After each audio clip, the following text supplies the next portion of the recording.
I still remember the day जब मैंने अपने मीशो का डैशबोर्ड ओपन किया था एंड फाइनली मैंने देखा कि आई हैव मेड 10,000 रुपीज। और मैं टोटल रेवेन्यू की बात नहीं कर रही हूँ, मैं अपने प्रॉफिट की बात कर रही हूँ। तो इस वीडियो में हम बात करेंगे कि मैंने अपने फर्स्ट 10,000 रुपीज कैसे जनरेट किए थे, how I started, what was my mindset. So hello everyone, welcome back to my YouTube channel. मेरा नाम है ऐश्वर्या, दोस्त हु आर न्यू, हाय, मैं हूँ एक स्मॉल ज्वेलरी बिजनेस ओनर और मैं यहाँ बात करती हूँ कि कैसे आप भी अपना ई-कॉमर्स बिजनेस शुरू कर सकते हैं।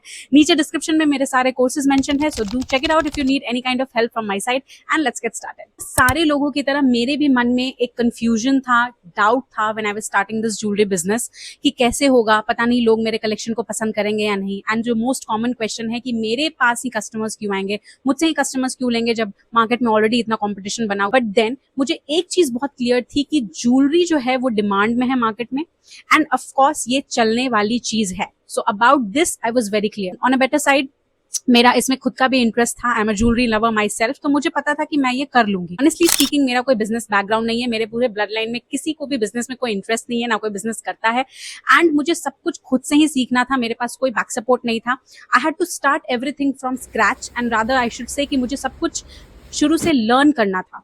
तो ऑफकोर्स मैंने बहुत सारी गलतियां की जिसके बारे में वीडियो में आगे मैं बात करूंगी, लेकिन सबसे पहले जो चीज थी, मैंने एक नोटिस किया कि चाहे वो फेस्टिवल्स हो, चाहे वो कॉलेज जाना हो, चाहे फिर ऑफिस जाना हो, women need jewellery all the time. उनके प्रेफरेंसेस अलग अलग हो सकते हैं, किसी को मिनिमल ज्वेलरी पसंद है, किसी को हैवी ज्वेलरी पसंद है, किसी को एंटी टार्निश पसंद है, लेकिन ज्वेलरी की जरूरत है। अब जब मुझे मेरा निश क्लियर था कि मुझे आर्टिफिशियल ज्वेलरी ही शुरू करना है, तो नेक्स्ट स्टेप जो था वो था कि मुझे कितना इन्वेस्ट करना है। ये पिछली वीडियो में ही बात की है और मैंने सब कुछ क्लियरली बताया है। अब मैं यहाँ पे एक चीज मेंशन करना चाहती हूँ। लास्ट वीडियो में किसी ने कॉमेंट किया था कि ये कंटेंट क्रिएटर्स जो हैं बिल्कुल फेक होते हैं, ये बिल्कुल ऐसी बातें करते हैं कि आप 5,000 रुपीज में शुरू कर सकते हो, ये अनरियलिस्टिक है, ऐसा कुछ नहीं होता and what not.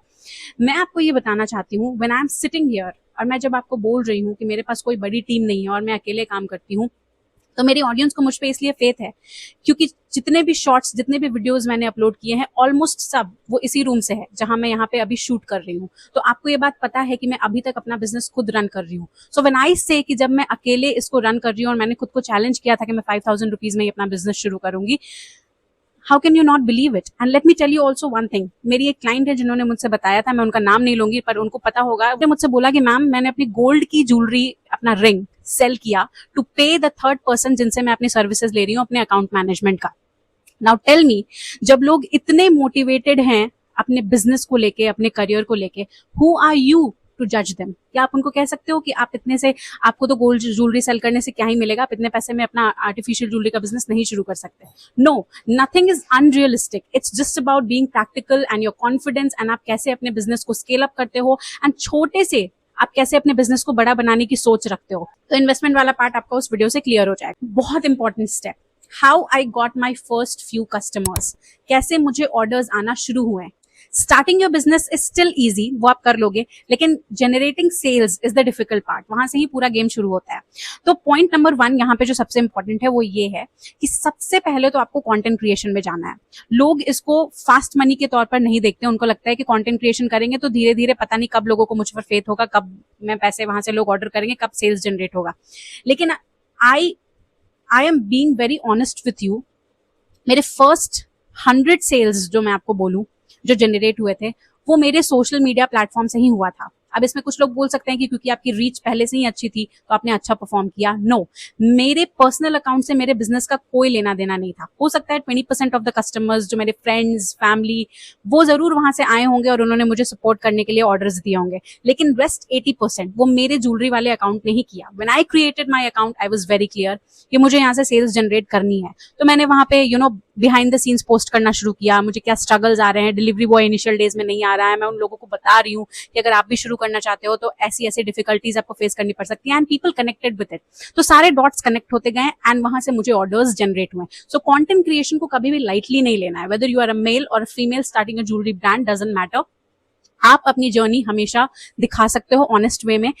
You can be the face of your brand and that's how you will generate first few orders. In fact, आप consistently भी वहां से orders generate कर सकते हो content creation में जाए। Point number 2, मैंने random product select करना बंद कर दिया। सबसे बड़ी गलती यही हो रही थी कि मैं randomly जो भी मुझे पसंद आ रहा था वो मैं बाय कर रही थी कि थोड़ा ये भी खरीद लेती हूँ, थोड़ा ये भी खरीद लेती हूँ। इट वाज वेरी रैंडम, पता नहीं कि क्या क्या ट्रेंड में है, क्या लोग अभी उसको पहन भी रहे हैं या नहीं। Just because I am liking it doesn't mean everyone else will.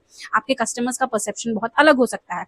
तो मैंने क्या किया, मैंने थोड़ा रिसर्च करना शुरू किया कि लोग मीशो पे क्या सर्च कर रहे हैं ज्यादा। अगर वो ब्राइडल ज्वेलरी भी मीशो से ले रहे हैं तो किस तरह की ज्वेलरी वो लेना पसंद कर रहे हैं। गोल्ड सेक्शन में मैं गई, मैंने वेंडर्स को देखा, मैंने सेलर्स को देखा। I observe for a few days कि क्या वहां पे चल रहा है, कौन से सेलर्स की रेटिंग अच्छी है, वो किस तरह की ज्वेलरी बेच रहे हैं। एंड ये बहुत डिफिकल्ट नहीं है। आप अगर 2 घंटे भी अपने मीशो को लेकर के बैठोगे या किसी भी प्लेटफॉर्म पे आप सेल कर रहे हो तो आपको ट्रेंड पता चलेगा। आपको बहुत ज्यादा एप्स यूज करने की जरूरत नहीं है, आप उसी में से निकाल लोगे कि what exactly is running in the market. तो मैंने ट्रेंडिंग प्रोडक्ट्स को सेल करना शुरू किया। जेन्युइनली मुझे हेल्प किया वो studying the reviews and customer service. Customer service क्या है, अब लोग कहते हैं कि ई कॉमर्स प्लेटफॉर्म पे तो लोगों को पता ही नहीं होता है कि सेलर कौन है, आपका डायरेक्ट कॉन्टैक्ट नहीं है सेलर से, तो आप कैसे क्या कस्टमर सर्विस दे रहे हो। देन ऑल्सो आई से कि वो एटलीस्ट इतने तो अथॉरिटी होल्ड करते हैं कि वो आपके अकाउंट पे अपना रिव्यू डालेंगे। तो उसके लिए जरूरी है कि आप अपना कस्टमर सर्विस बढ़िया, कस्टमर रिलेशन बढ़िया मेंटेन करके रखो। Even if they are anonymous, जिनको आप अपना ऑर्डर दे रहे हो, फिर भी आपकी पैकेजिंग इतनी सुंदर होनी चाहिए कि वो रिटर्न करने से पहले 2 बार सोचे, एंड इतनी अट्रैक्टिव होनी चाहिए कि वो उस पर रिव्यूज देने की सोचे, उनको पुश करे वो रिव्यू देने के लिए। अब 10,000 तक की एग्जैक्ट जर्नी कैसी थी और कितने मंथ्स लगे, मुझे लगता है मैंने अपना फर्स्ट 10,000 जो है वो प्रॉफिट जो है वो 2-3 महीने में अर्न कर लिया होगा। एंड ये एक प्रॉपर जर्नी थी।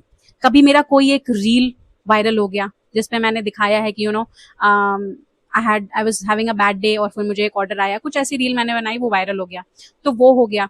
कभी मेरे पास रिटेन्ड कस्टमर्स हो गए, मेरे प्रोडक्ट में वो बात थी कि मेरे पास कस्टमर्स बार बार मुझसे लेने आ रहे थे। कितने सारे रिव्यूज उन्होंने करे जो मेरे फेवर में, जिसने वर्क किया, तो उस रिव्यूज की वजह से मुझे और ऑर्डर्स आए, मेरा बिजनेस स्केल होने लगा। कभी मैंने खुद से कोशिश की, मैंने एड्स लगाया, मुझे लगा कि जो कैटलॉग रन हो सकता है उसको मैं और थोड़ा सा पुश करूं, तो मैंने हल्का सा एड्स लगा के उसको किया प्रमोट। फिर मैं प्रमोशनल सेटिंग में गई मीशो के, मैंने हर सेल में पार्टिसिपेट किया। मैं कभी कभी मुझे लगा कि मेरा ये मेन इमेज काम नहीं कर रहा है तो मैंने उसको बदला। मैं टाइटल और डिस्क्रिप्शन कंसिस्टेंटली चेंज करते रहती थी। I was pretty much active on my panel. मैं अपने एल्गोरिदम को हमेशा चेक करते रहती थी, और इसी being present on the panel help me a lot to study things, और उसने ही मुझे फर्स्ट 10,000 सेल्स इतनी जल्दी दिलवाई। आपको एक चीज समझनी पड़ेगी, ई कॉमर्स प्लेटफॉर्म जो है ना वो पूरा का पूरा एल्गोरिदम का खेल है। तो ऐसा होता है ना कभी कभी दैट आप अचानक से सेल कर रहे हो, आपने अपने रनिंग प्रोडक्ट को आउट ऑफ स्टॉक कर दिया, प्रॉब्लम हो गई।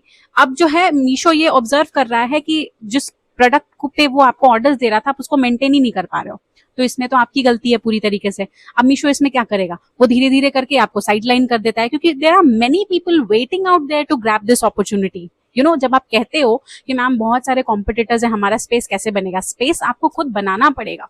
स्पेस ऐसे ही बनेगा जब आप अपने रनिंग प्रोडक्ट को ही आउट ऑफ स्टॉक कर दे रहे हो, तो आप कैसे एक्सपेक्ट भी कर सकते हो कि वो आपको ऑर्डर्स देगा। किस चीज पे वो आपको ऑर्डर्स देगा, जब लोग कस्टमर्स जिस चीज को पसंद कर रहे हैं उसको आप रख ही नहीं रहे हो। तो there are lot of factors. सिर्फ ये कह देने से कि कंपटीशन है काम नहीं चलेगा, you have to stand up for yourself.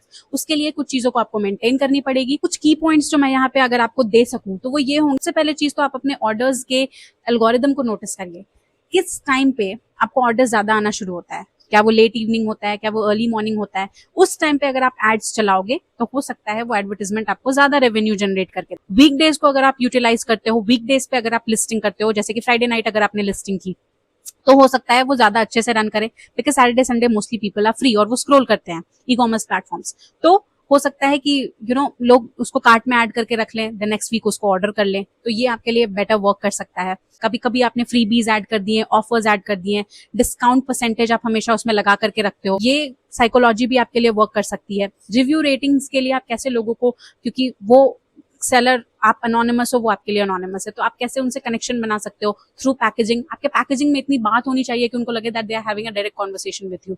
आपकी इंस्टाग्राम आईडी उसमें मेंशन्ड है, आपका एक थैंक यू नोट है, सब कुछ इतना प्रिटी है कि वो कन्विंस कर रहा है लोगों को that I should write a review. उन्होंने कुछ मेहनत करके मुझे ये प्रोडक्ट भेजा है। आप डॉट्स कनेक्ट करोगे ना तो यू विल फील कि ये 10,000 रुपीज एक दिन की बात नहीं है, इट इज अ जर्नी। और ये सिर्फ 10,000 रुपीज की बात नहीं है, यहाँ से अगर आपको लैक्स भी जनरेट करना है तो आपको ऐसी ही स्ट्रेटेजी को फॉलो करना पड़ेगा। आपको अपने लिए मोटिवेशन से ज्यादा कंसिस्टेंट रहने की जरूरत है, बिकॉज मोटिवेशन, अगर आप आज मोटिवेटेड नहीं भी फील कर रहे हो, get up and pack your order and just dispatch it, because अगर आप वो नहीं कर रहे हो तो आपका एक दिन का पूरा प्रॉपर लॉस हो रहा है। और उससे भी बड़ी बात कि आपके अकाउंट पे इफेक्ट पड़ रहा है, कल आप बेटर भी फील करोगे तो आप अपने अकाउंट के लिए कुछ नहीं कर पाओगे, because the damage has been done. So motivated रहने से ज्यादा जरूरी इस पॉइंट पे कंसिस्टेंट रहना है, बिकॉज यू आर न्यू, तो आपको अपनी जगह बनानी है मार्केट में, है ना। एंड ऑफ कोर्स बहुत सारी चीजें हैं, लास्ट वीडियो भी आप नोटिस करोगे तो मैंने वही, आप एक तरह से मान सकते हो ये सीरीज ही है, मैं सारी चीजें बहुत क्लियरली इसमें बता रही हूँ। Even if one of you are getting benefit from it, मेरा काम बन गया। तो या अगेन ये थे छोटे से टिप्स एंड ट्रिक्स और मेरी जर्नी 10,000 रुपीज की। एंड मैं ऐसी ही वीडियोस और लाती रहूंगी, शेयर करते रहूंगी। And of course if you like my video, do like, share, comment and subscribe to my channel, which is Rules of Joy by Aishwarya. And until next time, bye bye you guys.